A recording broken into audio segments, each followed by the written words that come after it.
Қайнапкем үйге қыдырып келген еді, шайын бердім да кешкі тамаққа манты істеп тастайын деп фаршты морозилниктен алып ерітуге қойып қойдым. Фарш ерігенше деп қамыр илеп қояйын дедім.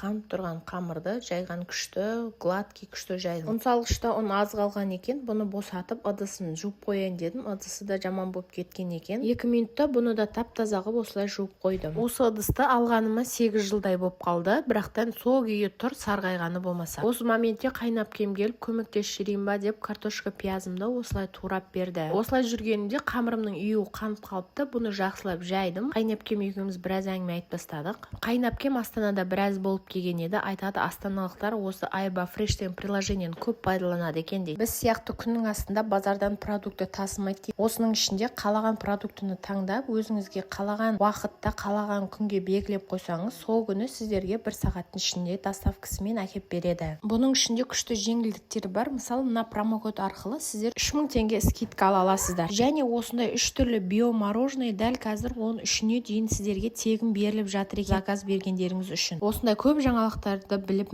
саған күшті екен, Астанада тұрғанымызда ғой деп қойдым да, бірақ қоя берші, өзіміздің осы қаламызға да шүкір, тамағымыз пісіп қалды, барлығына ұнады, дәмді болыпты. Ал бізге ас болсын.